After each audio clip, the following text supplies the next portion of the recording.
물가 상승률 35만%?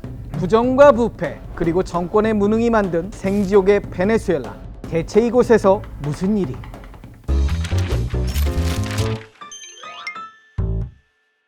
지난 7월 28일 베네수엘라 대선이 있었죠. 선관위는 투표 종료 후 6시간 만에 80% 개표 결과 니콜라스 마두로 대통령이 당선됐다라고 했는데요. 이로써 마두로는 세 번째 연임에 성공했습니다. 하지만 결과 발표와 동시에 엄청난 반발이 일어났어요. 야권에서 선관위가 실시간 개표 상황을 공개하지 않았을 뿐더러 시민단체의 개표 참관도 허락하지 않았다며 결과를 전면 부인하고 있는 건데요. 베네수엘라 국민들 역시 대통령 선거 결과를 단 6%만 인정하는 사태가 발생했습니다.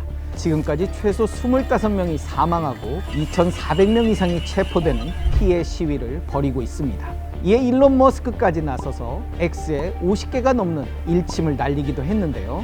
마두로는 그에 격분하여 머스크에게 결투 신청을 하기도 했습니다. 대선 상황만 봐도 이 나라 정말 혼란 그 자체입니다. 하지만 자세히 들여다보면 그 실상은 더욱 참혹합니다. 2015년 어느 날 뉴스 진행을 마친 앵커가 마지막 인사로 이렇게 말을 합니다. 오늘을 마지막으로 뉴스 진행에서 물러나겠습니다. 생방송 중에 돌연 사직서를 낸 건데요. 그 이유는 베네수엘라의 끔찍한 초인플레이션 때문이었습니다. 그의 월급으론 담배 한 갑을 겨우 살 수 있어 앵커라는 직업으론 생계 유지가 안 됐던 거죠. 지금도 상황은 비슷합니다. 매일 수돗물이 나오는 집은 전체의 26%에 불과하고요. 약 80%는 도시가스가 아닌 LPG 가스를 쓰고 있답니다. 근데 이마저도 돈이 없어 못 구하면 아파트 내에서 모닥불을 피운답니다. 심지어 굶주린 사람들이 생필품과 음식을 찾기 위해 쓰레기통을 뒤지는 일이 비일비재하다는데요. 여기 쓰레기통을 뒤지는 분들은 배급을 못 받는 것 같은데. La gente trabajan acá como servicio, cocinando. ¿Cuánto se ganan? Mensual como 200, el máximo. Y una hamburguesa es $12. Tienes mucho trabajo, otro trabajo después de Hay que tratar de solventar por otro lado, Exacto. como lo que sea. cualquiera. Eso es lo que nos dice el socialista. ¿Cómo es la vida ustedes? Hacemos magia para vivir. Servicio se va. ¡Pua!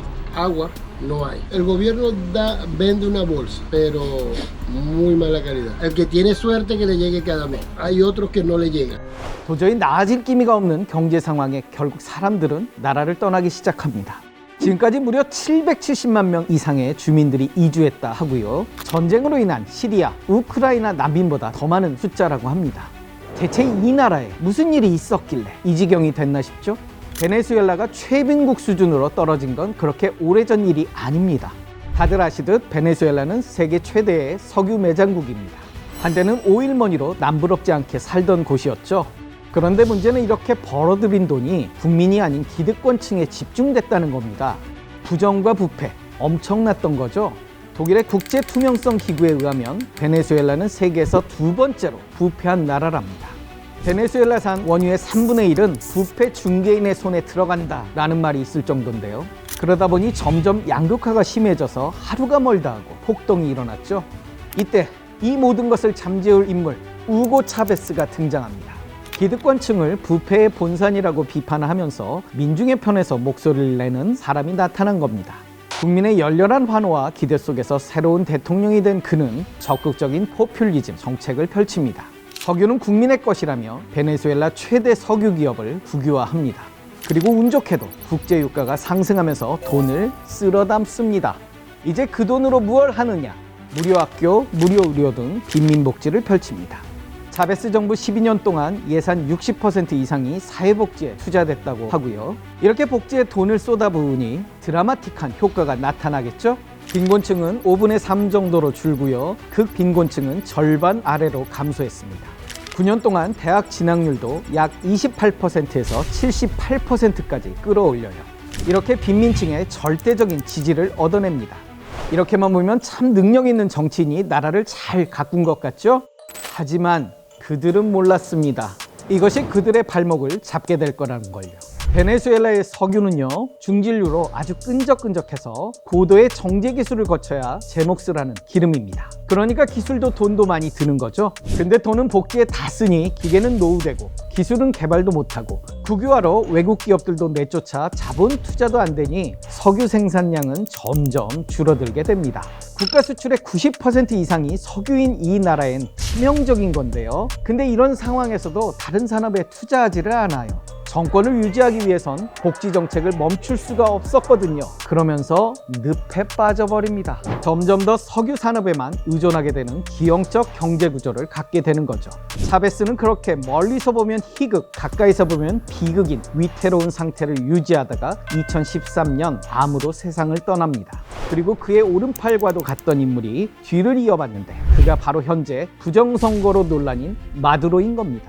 그런데 말입니다. 인생은 타이밍이라 했던가요? 마두로가 대통령직에 오른 바로 그 다음에 국제 원유 가격이 대폭 나가게 됩니다. 때문에 경제 규모가 3분의 1 수준으로 박살이 나고요. 물가가 26일마다 2배씩 뛰게 됩니다. 거기다 기업은 30% 이상 이윤을 내면 안 된다는 정책까지 내며 기업 80%가 문을 닫게 되는 겁니다. 이런 상황에서도 포퓰리즘 정책을 그대로 유지하다가 경제가 처참히 무너지자 마두로는 돌이키지 못할 선택을 하는데요. 바로 돈을 마구 찍어내기로 한 겁니다.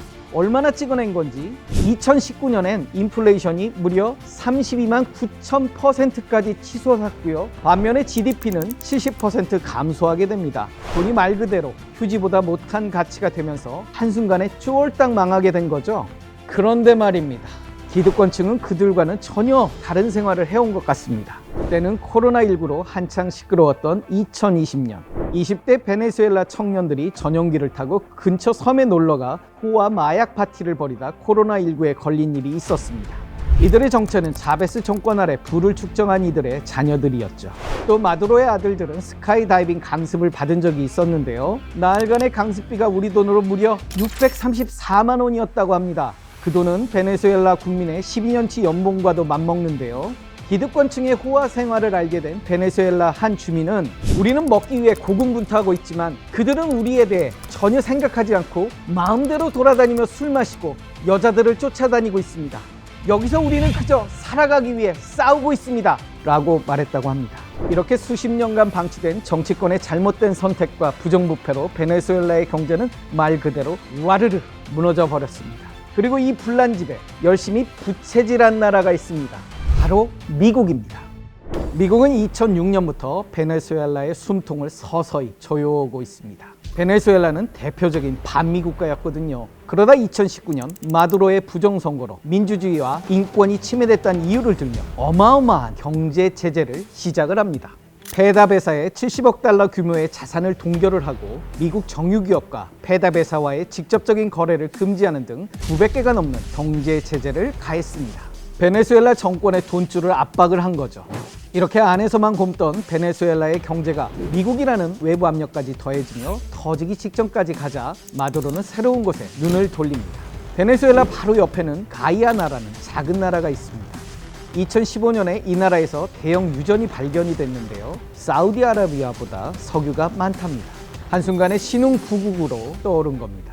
이에 마두로는 가이아나를 집어삼킬 계획을 세우는데요. 2023년 12월 가이아나의 상당 부분을 자국 영토로 편입하기 위해 국민 투표를 실시하고요. 95% 찬성으로 가결을 시킵니다. 올해는 가이아나와의 분쟁 지역이 자국 영토임을 공식화하는 법안을 만장일치로 통과를 시킵니다. 사실 모두 법적 효력은 없지만 일단 몰아붙이고 있는 겁니다. 이렇게 위기를 탈출하려고 열심히 머리를 굴리던 중 어느 날 베네수엘라에 예상치 못한 기회가 찾아옵니다.